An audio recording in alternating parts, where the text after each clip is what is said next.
Sebelum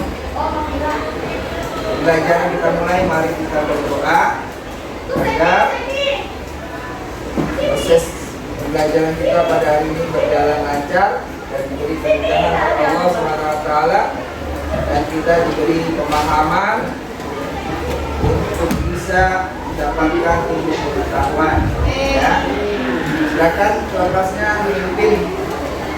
Intinya di situ aja. Siapa?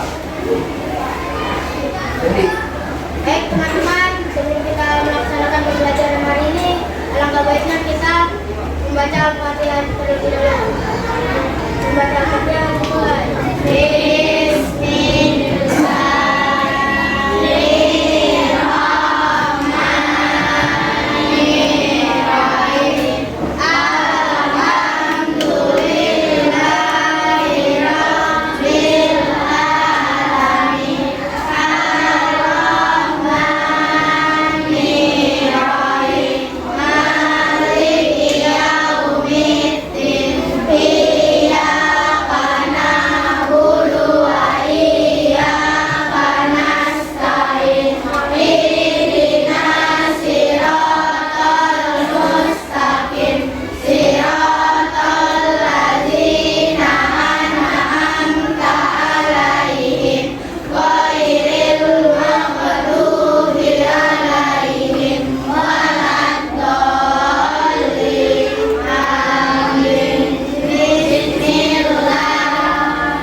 Waalaikumsalam warahmatullahi wabarakatuh.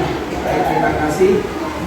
Sebelumnya mari kita melakukan pembiasaan, yaitu membaca surat-surat pendek, ya, mulai dari surat An-Nas sampai surat Al-Ma'un. Hafal ya? Bisa? Bisa? Ya, mulai Alhamdulillah. Min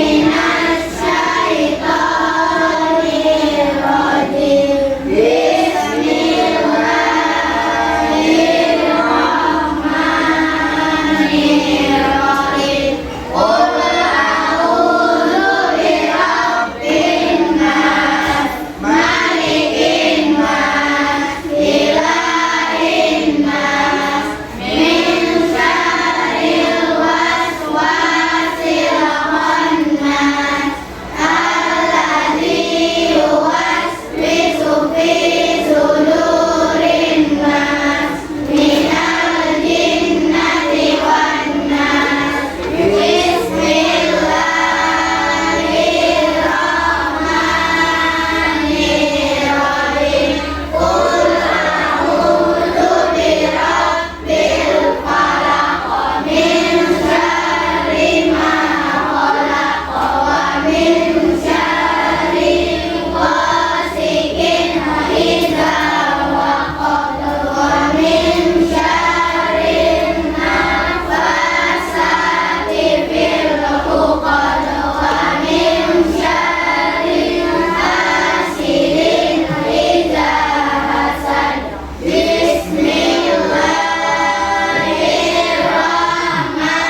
pelajaran pendidikan agama Islam dan Fikih.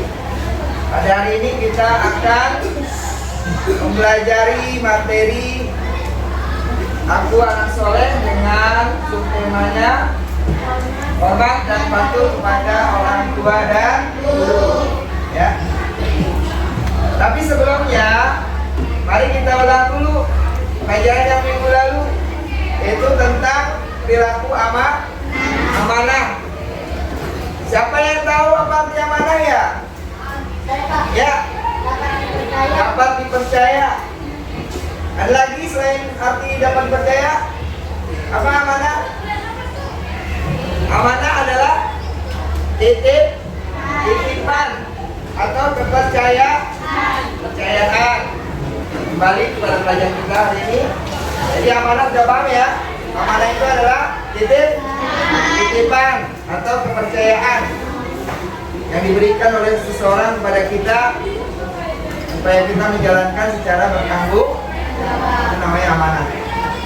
Baik, balik pada pelajaran kita hari ini, yaitu hormat dan patuh kepada orang tua dan guru.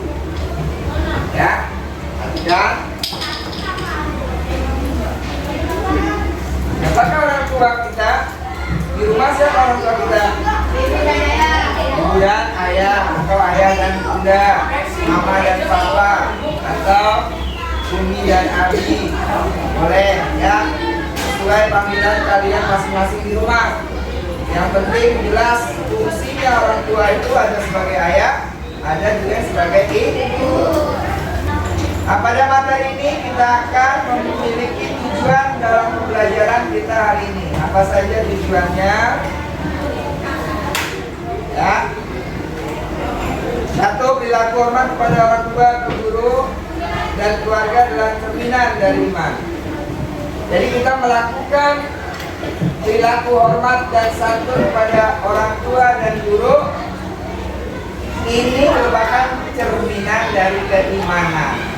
Nanti kalian diharapkan setelah belajar materi ini, ya, bisa melakukan hormat dan santun ini sebagai cerminan dari iman. Ini menambah keimanan kamu. Kedua, memahami perilaku hormat dan patuh. Jadi kamu paham hormat itu apa sih, patuh itu apa, bagaimana melaksanakannya.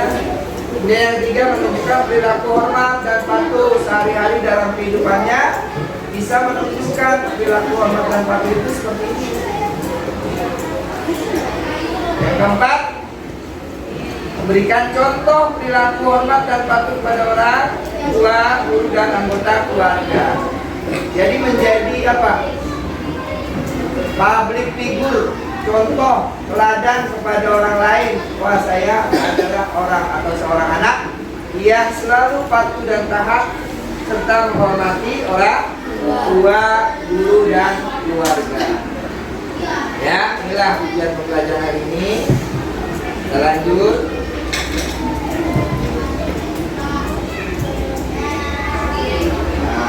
Nah, tanya nih, kenapa kita harus berbakti kepada orang tua? Ada yang tahu? Kenapa? Ayo. Kenapa sih kita disuruh berbakti? Satu, orang tua adalah sosok yang sangat berperan dalam kehidupan kita. Ya. Dua, ibu melahirkan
kita bisa hidup. Ya. Kemudian ibu yang telah melahirkan kita, merawat kita, menyusui kita, membimbing kita, mendidik kita di rumah. Ya. Kemudian yang ketiga, berbakti kepada orang tua ini adalah perintah Allah dan dianjurkan oleh Rasulullah. Ya, apa ayatnya? Ya, ini ada ayatnya. Perintah untuk berbakti kepada orang tua. Ya, ini ayatnya. Surat Luqman. Surat Luqman. Nanti di rumah bisa buka Al-Qur'annya, Quran surat Luqman ayat 14. Surat Luqman itu adalah nomor suratnya 31. Ya, 31:2 itu ayat 14 nomor ayatnya. Ya, Quran surat Luqman. A'udzu billahi minasyaitonir rajim. Wa wasainal insana biwalidayhi amalathu ummuhu wahnan ala wahnin wa fisaluhu fi amaini anishkur li wa liwalidayhi ilayyal masir. Artinya, dan kami perintahkan kepada manusia agar berbuat baik kepada kedua orang tuanya. Ibunya telah mengandungnya dalam keadaan lemah yang bertambah-tambah lemahnya dan menyapinya dalam usia 2 tahun. Bersyukurlah kepadaku dan kepada kedua orang tuamu, hanya kepada akulah kalian kembali. Ya, ini dalil tentang perintah hormat kepada orang tua. Disebut apa? Birrul walidain. Berbakti kepada kedua orang. Jadi kalau sudah perintah Allah, merupakan kewajiban. Kalau kita tidak melaksanakan kewajiban, berarti mendapat dosa. Kalau kalian di rumah, kalau orang tuanya sering ngomel, berarti kamu tidak menunjukkan baktimu kepada orang tua. Karena orang tuanya bikin kesel, kok dibikin kesel. Ya, pernah nggak dibikin kesel? Pernah. Kamu nggak mau sholat, kamu ngaji nggak mau, alasannya banyak. Guru belajar males, minta uangnya rajin. Ya, minta uang rajin, belajar males, sholat nggak mau, ngaji apalagi. Jadi orang tua kesel nggak? Kesel. Kalau kita membuat orang tua kesel, apalagi seorang ibu sampai meneteskan air mata karena perbuatan kita, berdosa. Banyak contoh ceritanya kan? Iya, nanti ada videonya itu. Zaman Rasul, ada seorang sahabat yang jauh dari Rasul rumahnya. Ini berbakti pada orang tuanya, pada ibunya luar biasa. Nah, kalau sudah kita berbakti, tentu kita menjadi anak yang soleh dan solehah. Kalau kita tidak berbakti, berarti anaknya salah. Anak yang salah, tersesat dia, tidak mau berbakti dan patuh taat kepada kedua orang. Ini contohnya. Yang pertama, ya patuh dan taat sudah dinasehati. Ya, jangan dengerin dari kuping kanan keluar kuping kiri. Ya, dikasih saran, kasih bimbingan, kasih nasihat. Kamu dengar, tapi 5 menit kemudian udah dilanggar itu nasihat. Ya, tidak, jangan kamu pulang dulu. Ya, pulang sekolah pulang. Ya, istirahat, belajar lagi. Malam lupa belajarnya. tidak menghormati orang tua, dinasihati, iya tapi tidak dijalankan, nggak boleh. Kalau sudah menjadi anak yang berbakti, jika dinasihati harus dengar dan patuhi nasihatnya.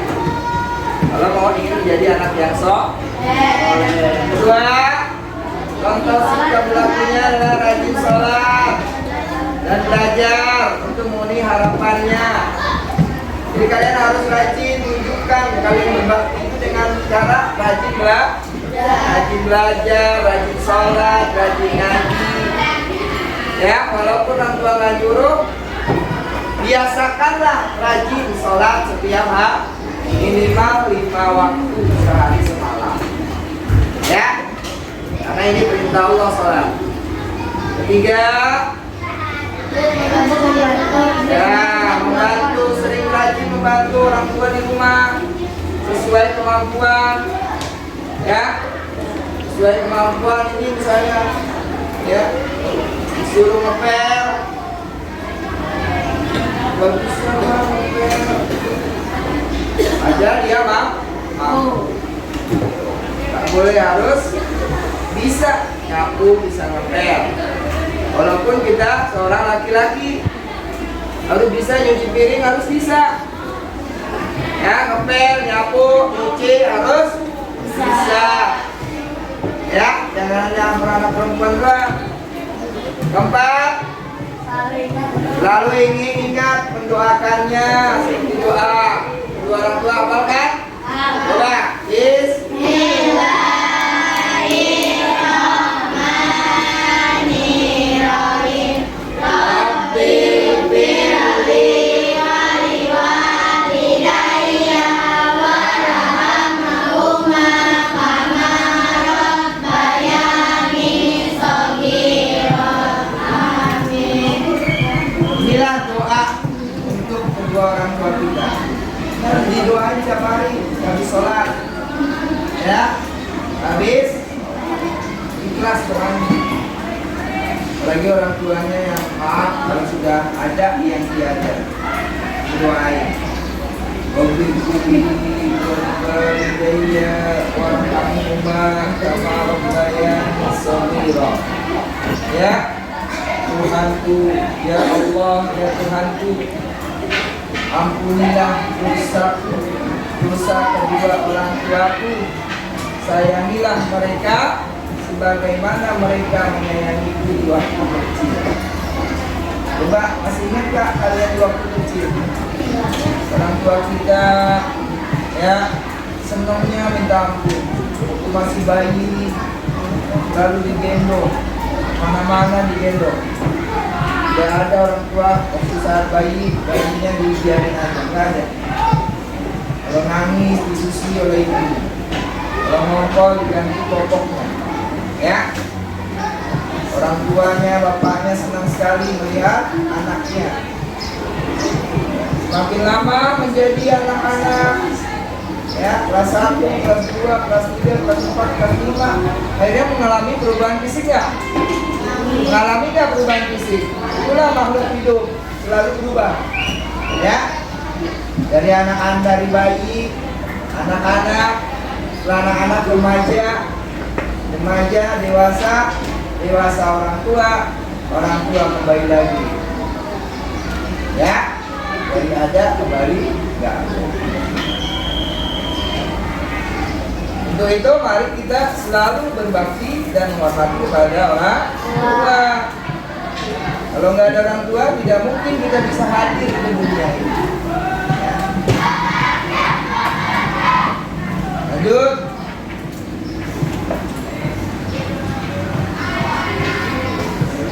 Di samping kita menghormati kedua orang tua, kita juga punya keluarga. Ada nggak keluarga kita? Ada. Keluarga kita ini kan terdiri ayah, ibu, kakak, adik. Kalau yang punya kakak dan punya adik, ada lagi ditambah nenek, kakek, ya. Ditambah lagi misalnya kita lumayan orang kaya, ada pembantu. Itu namanya dalam satu keluarga, satu rumah. Ya. Bagaimana perilaku kita terhadap mereka? Kalau orang tua udah jelas, kita harus hormat, patuh, dan santun. Santun ini apa? Bersikap, berbicara, beretika sama orang tua, bagaimana itu namanya santun. Ya, santun. Apa santun? Lemah lembut, ngomongnya dengan kasar. Ya, walaupun orang tua kita nggak kasar, kita nggak boleh ngomong kak. Ya, kau nggak lemah lembut. Ya, kadang-kadang kalau orang buka, coba buka bukunya deh. Nih, buku agamanya jangan ditutup, dibuka. Halaman 27. Ya, dibuka. Oh, dibuka. Ya, halaman 27.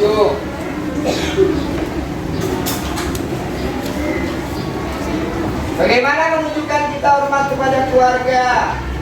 Pada kakak kita harus hormat. Ya, karena apa? Kakak lebih tua dari kita. Pada adik kita, sikap kita apa? Menyayangi. Ya, menghormati pada yang tua dan sayang kepada yang muda atau kepada adiknya. Ya, halaman 27 tuh. Yang hormat dan patuh kepada orang tua. Ini ada gambar, siapa ini? Dia seorang anak ingin berangkat sekolah. Ya. Kalian di rumah kayak gini nggak? Kayak gini, Pak. Jangan jangan suka ngomong gue aja. Assalamualaikum, maaf berangkat. Boleh nggak? Enggak. Ya, Pino kayak gitu nggak Pino? Pak, berangkat sekolah jajan. Bukannya salut dulu. Ya. Kalau kita mau berangkat sekolah harus saling pamitan. Ya, pamit, cium tangan orang tuanya. Mak, saya berangkat sekolah dulu ya. Doakan supaya saya mendapatkan ilmu pengetahuan. Doain, ya silakan nak, hati-hati di jalan tuh. Coba kalau sekolah mau boy. Pak, berangkat. Sandy kayak gitu. Ya Allah. Tepuk semangat.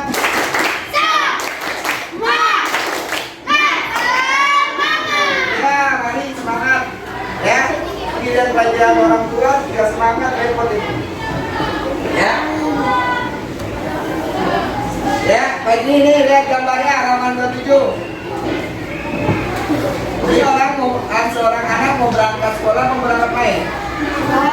Berangkat sekolah. Ya, bagaimana sikapnya lihat? Dia mohon izin pamit, bersalaman nggak? Salim sama orang tua. Ucapkan salam, assalamualaikum. Ya, saya berangkat sekolah Mang, berangkat sekolah Pak. Bagaimana kita bersikap pada keluarga? Kalau pada kakek sama nenek sama, mereka adalah orang tua, harus dihormati dan dipatuhi selama perintah dan nasihat itu dalam kebaikan. Kalau perintah itu disuruh nyolong, jangan dipatuhi. Lanjut. Nah, nih biar yang ngantuk, Pak Guru setel video cerita tentang Uwais Al-Qarni.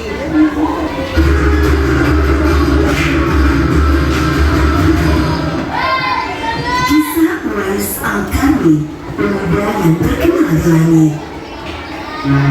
Kisah ini bercerita tentang seorang pemuda bernama Uwais Al-Qarni yang hidup pada zaman Nabi Muhammad SAW. Nama Al-Qarni yang disematkan padanya memiliki arti yang dalam bahasa Arab penghuni langit. Melalui kisah ini kita akan mengetahui siapakah sosok Uwais yang namanya sangat terkenal sampai ke langit. Ternyata hal ini terjadi karena ketaatan Uwais kepada ibunya. Uwais adalah seorang pemuda yang berasal dari negeri Yaman. Sejak lahir, ia memiliki penyakit sampah. Embun bercampur-campurkan di seluruh badan. Uwais adalah pemuda yang soleh dan giat bekerja. Sehari-hari ia membawa domba milik para tetangga untuk memenuhi kebutuhan hidup.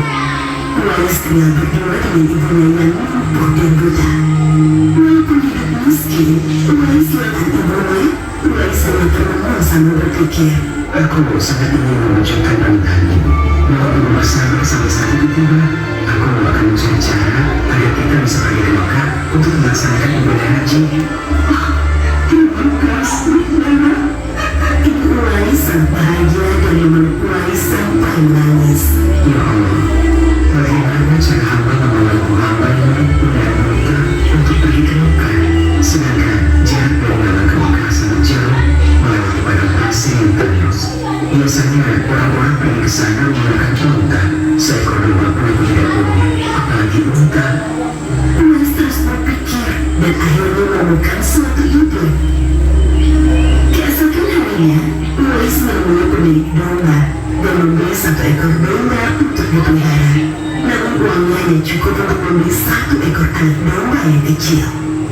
Setiap hari Uwais menggendong anak domba itu naik turun bukit. Orang-orang yang lewat tertawa melihat tingkah Uwais. Hei, coba lihat Uwais itu. Apa yang dilakukannya dengan anak domba itu? Dasar orang aneh. Uwais gila. Uwais sudah gila.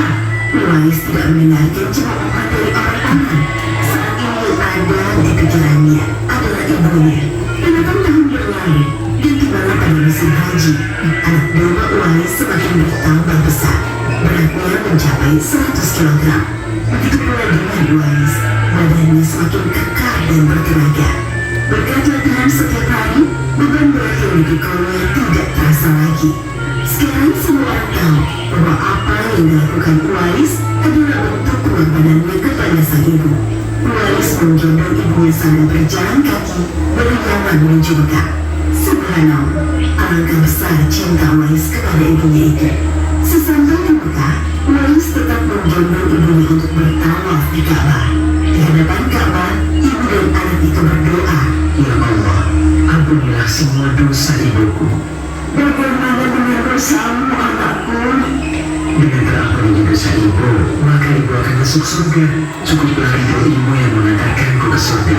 Allah Subhanahu wa Ta'ala mendengar percakapan ibu dan anak laki-lakinya. Seketika itu penyakit sopak yang dideritanya sembuh. Hanya tertinggal satu bulatan putih di telapak tangannya. Terima kasih ya Allah. Sekembali dari Mekah, Uwais meminta izin kepada ibunya untuk pergi ke Madinah. Uwais ingin sekali bertemu dengan Nabi Muhammad SAW.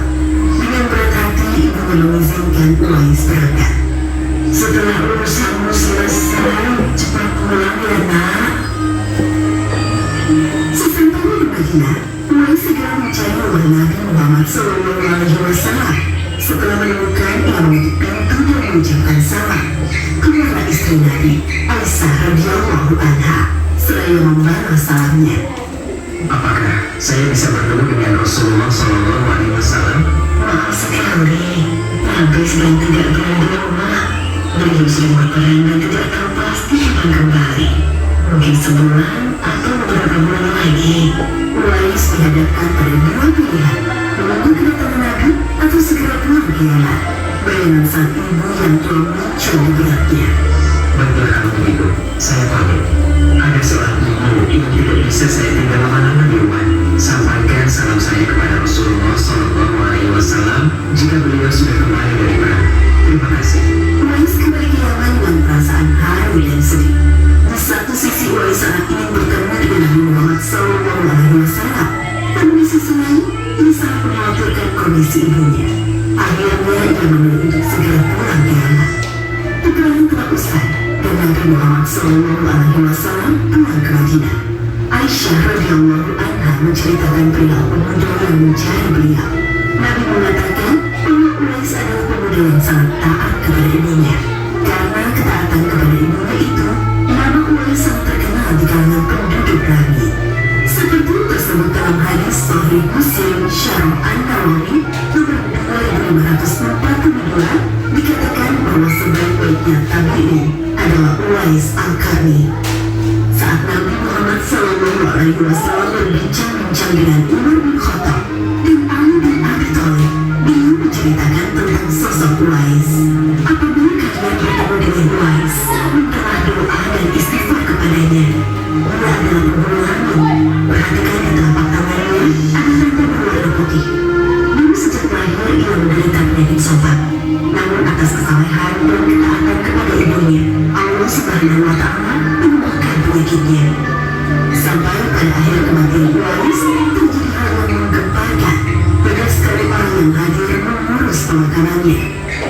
itu adalah penduduk langit yang dikirim oleh Allah Subhanahu wa Ta'ala. Subhanallah, suci Allah, sesungguhnya sosok Uwais ini. Demikianlah kisah Uwais Al-Qarni, pemuda yang namanya terkenal di langit karena ketaatan pada ibunya. Allah Subhanahu wa Ta'ala meninggikan derajatnya. Dalam kisah ini dapat kita ambil pelajaran berharga bahwa kita harus berbakti kepada orang tua. Semoga kisah Uwais Al-Qarni ini menjadi pengingat agar kita selalu mendoakan kedua orang tua di setiap waktu dan menambah ketaatan kepada mereka. Kira-kira bisa nggak diambil hikmah dari cerita tadi? Hah? Hah? Ini cerita tentang apa? Orang yang mendapat Hah? Orang yang berbakti kepada ibunya. Ya. Sampai-sampai dia punya niatan ingin memberangkatkan ibunya ke tanah suci, berangkatkan haji. Uwais Al-Qarni sudah memiliki niat ingin memberangkatkan haji ibunya. Padahal dia tidak punya apa-apa, kekayaan tidak ada, harta tidak ada, apalagi duit. Ya. Karena sudah punya niatan dan semangat dan ingin menunjukkan baktinya kepada ibunya, maka dia punya ide.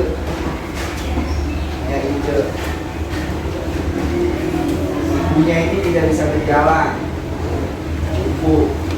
Akhirnya apa digendong. Supaya dia bisa kuat dan semangat menggendong ibunya, dia akhirnya berlatih dengan menggendong seekor domba. Dari kecil sampai domba itu sampai dewasa, beratnya sampai 100 kilo. Ya, latihan di domba, dia mampu beli domba yang kecil. Akhirnya digendong naik bukit, turun bukit. Akhirnya teman-teman tetangganya pada mencemooh. Ya, tahu mencemooh kan? Ya, tahu mencemooh? Ini mencemooh kan? Ya, cemooh apa cemooh? Ledek. Ya, cemooh bahasa apa sih? Bahasa Betawi ya? Ya, diledekin, ya, dikatain, dasar si polisi, gila kali domba digendong-gendong. Pengen punya adik apa digendong-gendong ada gitu. Akhirnya apa? Si polisi tidak pantang menyerah. Walaupun orang lain ngomong apa, dia tetap berusaha biar bisa kuat menggendong seekor domba. Karena tujuannya apa? Agar dia bisa menggendong ibunya sampai ke kota Mekah beribadah haji. Akhirnya sudah tibanya musim haji, Uwais berangkatlah bersama ibunya dengan menggendong ibunya dari rumahnya sampai ke kota Mekah. Ya, jauh walaupun masih di negeri Arab, tapi jaraknya jauh. Ya, dari sini ke Surabaya misalnya. Kita gendong ibu kita dari sini ke Surabaya, gendong kan? Ya, naik mobil aja capek Surabaya, apalagi jalan kaki sambil gendong beban. Ya, ya, itulah Uwais Al-Qarni menunjukkan rasa bakti dan taatnya pada orang tua. Akhirnya dia dalam hidupnya selalu memikirkan ibunya. Karena ibunya sedang sakit, tidak bisa berjalan di rumah. Dan Uwais pun sakit kulitnya karena kayak apa ya? Kayak jenis kusta ya. Ya, ada tanda-tanda. Akhirnya pada saat dia berangkat haji, dia memohon agar diampuni dosa ibunya. Maka Allah menyembuhkan penyakitnya, hanya tinggal tanda putih di telapak tangannya. Ini tujuannya apa? Agar orang-orang pada zaman itu mengetahui bahwa yang diberitahukan oleh Rasul, tanda itu benar adanya. Pada saat Uwais ingin pergi ke rumah Rasul, ya, Tapi sayang, Kois tidak bertemu dengan Rasul, bertemu dengan istrinya.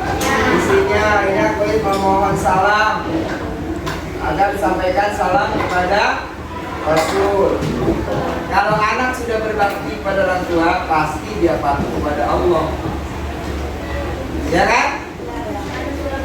Nah, intinya apa? Dia menambah keimanannya. Kalau tambah iman, berarti dia taat kepada Allah. Baik, kita paham berbakti kepada orang tua ya. Nih, sekarang kita ada guru. Tahu kalian guru? Guru itu siapa sih? Orang tua di sekolah. Orang tua di sekolah. Atau pengganti orang tua kita di sekolah. Makanya kalau sudah menjadi orang tua itu guru, maka sama perlakuannya kepada orang tua kamu di rumah. Perlakukanlah guru itu seperti orang tua di rumah. Ya. Guru kamu kan guru kelas saja di sekolah. Guru kelas 1, kelas 2, kelas 3, 4, 5, 6. Guru olahraga, guru agama. Ya. Guru PLPJ. Ya. Kemudian karyawan di sekolah itu sama. Ganti orang tuamu di sekolah. Harus dihormati. Sama, hormat dan patuh kepada guru dengan orang tua sama. Nih. Kenapa kita harus hormat dan patuh kepada guru? Karena guru telah mendampingi kita Iya. Karena guru telah mendampingi kita. Apalagi? Berjasa memberikan pendidikan dan pengajaran. Iya. Dan selanjutnya karena guru adalah pengganti. Jadi alasan kita harus hormat dan patuh pada guru ini, tanamkan dalam diri kita, ya, sehingga apa? Sehingga kita menjadi anak yang soleh dan soleha. Ya, paham nggak? Kenapa bisa ditanya? Kenapa orang ngabuli? Dari tangkap kita aja. Setelah kita jawabnya apa? Karena guru adalah pengganti orang tua saya di sekolah. Karena guru adalah yang mengajarkan saya, yang memberikan pendidikan dan pengalaman di sekolah. Tuh. Jadi jangan lu tanya kenapa sih? Apa ya? Kayak orang. Ya. Jadi kenapa harus hormat pada guru? Harus jawab, bisa jawab. Ini jawabannya. Ya. Hormat dan patuh pada guru. Satu, karena telah mendampingi meraih kesuksesan. Kalau kalian tidak bersekolah, tidak mempunyai rasa hormat sama guru, insya Allah nanti tidak akan berhasil. Lanjut. Cara menghormati dan melatih guru bagaimana? Ini caranya. Ya, siapa yang tahu? Bagaimana caranya? Agar kita hormat dan patuh pada guru. Nih, guru sama. mengucapkan salam. Ya, mengucapkan salam. Saat memberi PR atau tugas, selalu mengerjakan dengan tepat waktu. Tidak bermalas-malasan. Ya, ini saat bertemu dulu ya. Pertama saat bertemu apa? Mengucapkan salam. Karena kita orang Islam, ucapkan salamnya apa? Assalamualaikum. Kedua, salim. Misalnya kalian ketemu Pak Guru nih di Indomaret, ya misalnya. Kalian lagi belanja, Pak Guru lagi belanja juga misalnya. Pak Guru, tadi jumpa belanja ya? Jangan ngumpet Pak Juri. Ya. Yang kedua, saat guru memberi tugas, bagaimana perilaku kita? Iya, kerjakan. Ya, kerjakan, jangan pura-pura lupa. Kerjakan tepat waktu dan tidak bermalas. Iya. Saat guru nasihati, dengerin dengan tulus dan baik-baik dengerin. Jangan dikomen dulu. Sama dengan orang tua kita di rumah, bisa ngasih arahan, kasih nasihat, jangan di komen, dengerin. Iya pak, iya pak, ya, jangan dilawan. Kalau dilawan akhirnya mamanya emosi. Gimana sih dibilang nggak ngerti? Tuh. Karena apa? Karena respon kamu kalau dinasihatin ngasih respon, dilawan, dijawab, ya kan? Akhirnya apa? Orang tua kesel. Kenapa kalian gitu dibilang sama orang tua? Itulah berbakti dan hormat kepada guru. Yang keempat, bagaimana cara berbicara? Ya? Yang santun, lemah lembut, tidak terlalu keras, tidak teriak-teriak. Pak Guru, nomor 1 apa Pak? Misalnya, nggak boleh. Saat bertanya, angkat tangan dulu, ya. Misalnya ada pelajaran yang kurang paham, kita ingin bertanya, caranya bagaimana? Angkat jari telunjuk. Pak, mau tanya Pak. Jangan Pak, tanya dong. Bilang nggak boleh nggak itu? Oh, hijau nggak boleh gitu dong. Kalau bunyi jantungan kita mati. Ya? Hijau perempuan, apalagi perempuan mulutnya harus lemah lah. Pak, itu apa Pak? Nomor 1 ya? Oh, bukan itu, 5 buah nih. Ya? Kepala umur. Pak Guru, tidak gitu itu nomor 1 kurang jelas apa ya? Nah, enak kan? Oh ini. Oh bang kalau ngomongnya teriak. Bukannya dikasih tahu malah marah. Jadi saat berbicara harus santun, tidak terlalu keras. Kemudian yang kelima, saat guru sedang mengajar. Jangan kasih teman, duduk tenang, dengerin penjelasan guru, jangan tidur. Ya, tidak berbicara sendiri, ya, tidak berisik atau enggak. Ketiga, memperhatikan pelajaran bisa. Paham ya? Bagaimana cara menghormati guru itu ada 5 caranya. Saat bertemu, ya, saling mendengarkan. Seorang guru mengajar, saat berbicara dengan guru, ya, saat apalagi. Nah, ini baru tugas kalian. Gas? Gampang sampai situ ya? Udah? Nah, sekarang lihat halaman 27. Nih, paling atas. Yang ada warna merahnya, itu ada kegiatan. Insya Allah kamu bisa. Lihat Sandy, buku kamu ada. Ya. Insya Allah kamu bisa. Silakan kerjakan secara kelompok. Bagaimana sikap hormat dan patuh kepada orang tua? Waktunya 5 menit. Tulis buku.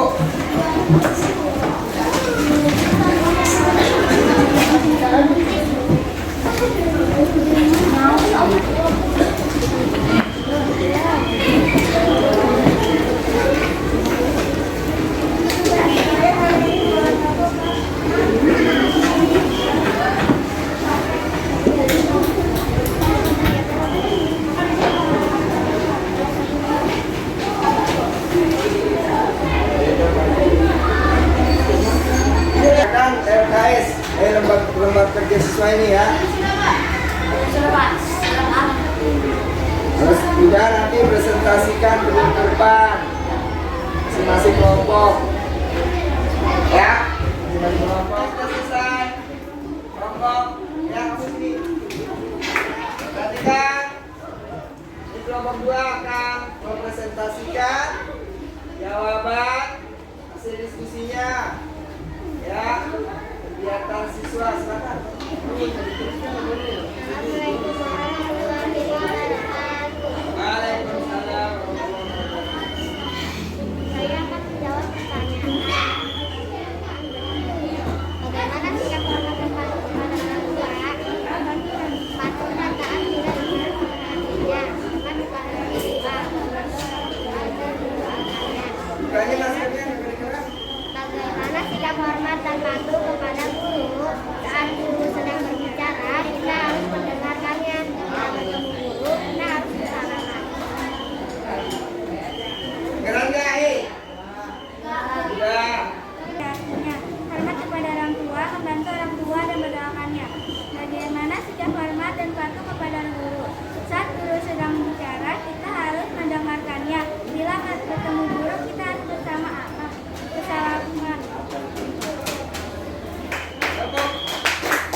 membantu di rumah sesuai kemampuan. Selalu ingat untuk menerapkannya.